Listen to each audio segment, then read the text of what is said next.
नमस्कार दोस्तों, मजदूरों की भीड़ देख रहे हैं आप दोस्तों।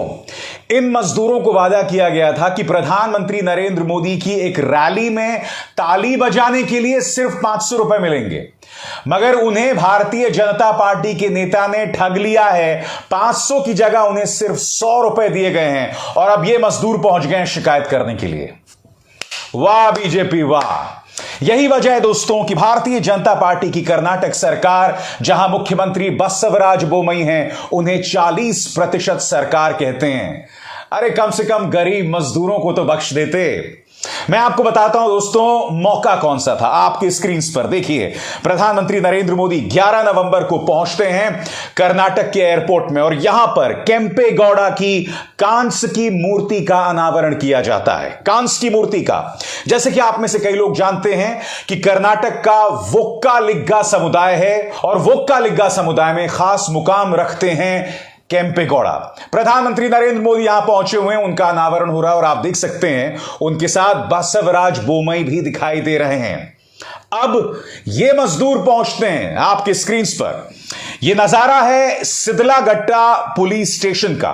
सिदलाघट्टा पुलिस स्टेशन दोस्तों आता है चिक्कबल्लपुर जिले में और यह मजदूर, इन्हें वादा किया गया था कि इस रैली में इन्हें मिलेंगे 500 रुपए। कितने पैसे दिए गए? सिर्फ 100 रुपए।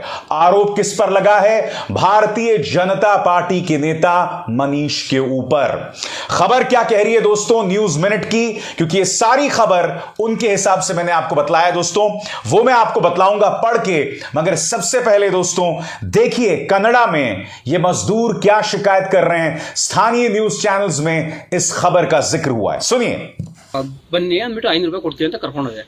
500 ರೂಪಾಯಿ ಕೊಡ್ತೀವಿ ಅಂತ ಕರ್ಕೊಂಡೋಗಿ ಬೆಳಿಗ್ಗೆ 10 ಗಂಟೆಗೆ ಹೋಗಿದ್ದು. ಬೆಳಿಗ್ಗೆ ಟಿಫನ್ ಮಾತ್ರ ಸಿಕ್ತು, ಮಧ್ಯಾಹ್ನ ಊಟ ನೀರು ಏನೂ ಇಲ್ಲ, ಏನೂ ಸಿಗ್ಲಿಲ್ಲ. ಮತ್ತೆ ಸಾಯಂಕಾಲ 6:30ಗೆ ಬಂದ್ರಿ. 6:30ಗೆ ಬಂದು यहां पर ये स्थानीय मजदूर यही वादा कर रहे थे कि हमें वादा किया गया था 500 रुपए देंगे। सिर्फ 500 रुपए दोस्तों, और मिलता कितना है? सिर्फ 100 रुपए। आप जानते हैं भारतीय जनता पार्टी के उस नेता को इतनी भी शर्म नहीं आई कि तुम वादा किसी ऐरे गहरे नत्थु खैरे नेता के लिए नहीं कर रहे थे। यहां पर आयोजन था खुद प्रधानमंत्री नरेंद्र मोदी के लिए और बावजूद इसके उस भाजपा के नेता ने इन्हें ठग लिया। अब चूंकि इस मुद्दे को लेकर बवाल हो रहा है तो उस भाजपा के नेता के खिलाफ जो है शिकायत दर्ज की गई है। मैं आपको इस चेहरे से भी परिचय कराना चाहूंगा। यह भी भारतीय जनता पार्टी का एक कार्यकर्ता था, एक कॉन्ट्रैक्टर था, इसने आत्महत्या कर ली थी। क्यों? क्योंकि जो उसे कॉन्ट्रैक्ट दिया गया था, स्थानीय बीजेपी उससे लगातार रिश्वत मांग रही थी कथित तौर पर। मैंने आपसे हर बार कहा है कि भारतीय जनता पार्टी से सवाल नहीं होते, इस वजह से वो अपने कार्यकर्ताओं को नहीं बख्शती। जो लोग इनके लिए तालियां बजाते हैं उनको नहीं बख्शती और अंधभक्तों को भी नहीं बख्शेगी। यह अपने आप में बहुत शॉकिंग खबर है दोस्तों। मजदूर जिन्हें वादा किया गया था 500 रुपए का, और उन्हें मिल कितने पैसे रहे हैं? सिर्फ 100 रुपए। राहुल गांधी जब अपनी भारत जोड़ो यात्रा निकाल रहे थे दोस्तों, तब मैं आपको याद दिलाना चाहूंगा, तब उन्होंने बोम्मई सरकार पर हमला बोला था और इसे 40% कट की सरकार बताया था। सुनिए राहुल गांधी ने तब क्या कहा था। कोऑपरेटिव बैंक्स में स्कैम, असिस्टेंट प्रोफेसर की नौकरियों के लिए स्कैम, इसीलिए कर्नाटक की सरकार को 40% की सरकार नाम दिया गया है। जो भी करवाना है 40% कमीशन देके करवाया जा सकता है। तो सुना आपने दोस्तों। अब मैं आपको बतलाना चाहता हूं कि न्यूज मिनट की जो रिपोर्ट है वो दरअसल कहती क्या है। अंग्रेजी में है, मैं उसका साथ साथ अनुवाद करते रहूंगा। Karnataka police have registered a case against BJP leader for allegedly not paying the due amount to labourers hired for the unveiling of the massive Kempegowda statue at the Bengaluru airport. Bengaluru airport में यह समारोह होता है जिसकी तस्वीर मैं आपको दिखा चुका हूं, और वादा किया जाता है मजदूरों से 500 रुपए मिलेंगे। मिलते कितने हैं? सिर्फ 100 रुपए। अपने आप बहुत शर्मनाक बात है। आगे, the complaint was launched by 40 laborers at Sidlaghatta police station in Chikkaballapur district against the local BJP leader Nandish। Bhajpa के नेता नंदीश के खिलाफ यह शिकायत दर्ज की गई है इस रिपोर्ट के मुताबिक, और यह पूरा मामला जो है चिक्कबल्लपुर में हुआ है। यह अपने आप में बतलाता है कि जब एक सरकार से सवाल नहीं होता तब यही चीजें होती। आपको क्या लगता है नंदीश ने ऐसा क्यों किया? नंदीश जानता था कि मैं ये सब कर सकता हूं, प्रधानमंत्री नरेंद्र मोदी के नाम पर कर सकता हूं और कोई मुझसे सवाल नहीं करेगा। मीडिया भी इसे खारिज नहीं कर पाई। क्यों?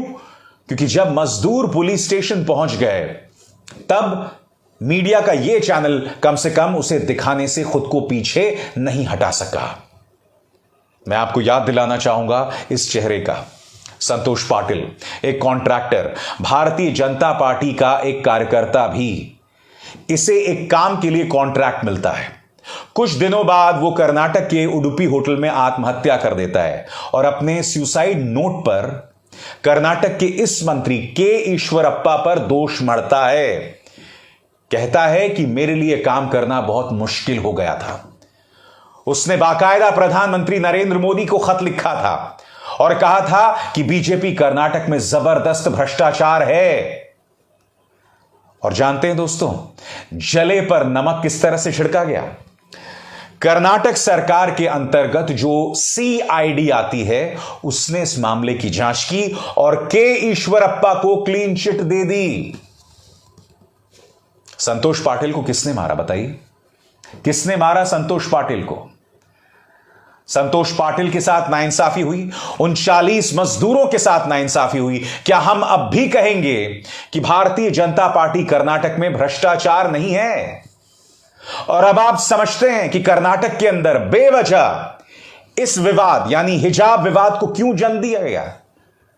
एक अरसे से कर्नाटक के स्कूल्स में मुस्लिम लड़कियां हिजाब पहनती थीं। फिर अचानक एक भीड़ को प्रायोजित किया जाता है, उन्हें पगड़ियां दी जाती हैं और वो लोग मुस्लिम लड़कियों को परेशान करना शुरू करते हैं। और उसके बाद क्या होता है? कर्नाटक के कई जिलों में टकराव शुरू हो जाता है। उस टकराव में 1 से 2 लोग मारे भी जाते हैं, धारा 144 लगा दी जाती है, बवाल पैदा किया जाता है। यह सब क्यों किया जा रहा था बताइए? यह सब इसलिए किया जा रहा था क्योंकि बीजेपी सरकार कर्नाटक के अंदर एंटी इनकम्बेंसी का सामना कर रही थी। सत्ता विरोधी लहर उनके खिलाफ थी और वो जानते थे कि सत्ता विरोधी लहर पर काबू पाने का एक ही तरीका है, समाज के अंदर हिंदुओं और मुसलमानों में तनाव पैदा किया जाए। क्योंकि वो पर्दा डालना चाहते थे उस भ्रष्टाचार पर जिसका शिकार संतोष पाटिल हुआ। वो पर्दा डालना चाहते थे उस भ्रष्टाचार पर जिसका शिकायत ये 40 मजदूर हो रहे थे। 500 रुपए नहीं दे सकते तुम, 100 रुपए देकर टरका दिया, और वो भी प्रधानमंत्री नरेंद्र मोदी के एक आयोजन में, और वो भी केम्पे गौड़ा जैसी शख्सियत की मूर्ति के अनावरण में। तुम केम्पे गौड़ा का अपमान कर रहे हो, वोक्कालिगा समुदाय का अपमान कर रहे हो, क्योंकि उनके नाम पर तुमने इन मजदूरों को वादा किया था और वो वादा पूरा नहीं किया। और ये बार बार हो रहा है क्योंकि बीजेपी जानती है मीडिया हमसे सवाल नहीं करेगा। जो सवाल कर रहे हैं वो डिजिटल प्लेटफॉर्म्स कर रहे हैं, जो सवाल कर रहे हैं वो इक्का दुक्का न्यूज चैनल्स कर रहे हैं। मैं आपसे एक सवाल पूछना चाहता हूं, अगर यही खबर राजस्थान के बारे में आई होती या छत्तीसगढ़ के बारे में आई होती या पंजाब के बारे में आई होती कि राहुल गांधी की किसी रैली में या अरविंद केजरीवाल की किसी रैली में या अशोक गहलोत की किसी रैली में मजदूरों को जितने पैसे का वायदा किया गया था वो नहीं मिला, आप कल्पना कर सकते हैं कि रिपब्लिक में, जी में, आज तक में, इन तमाम न्यूज चैनल्स में कितना बवाल हो रहा होता। मगर इस खबर को दबाया जा रहा है। मगर इस मंच पर मैं आपको सच दिखलाता हूं। जो सत्ता में बैठे लोग हैं उनसे सवाल करता हूं, क्योंकि यही पत्रकारिता का धर्म है। आज कर रहा हूं और आगे भी करता रहूंगा। अभिसार शर्मा को दीजिए इजाजत। नमस्कार।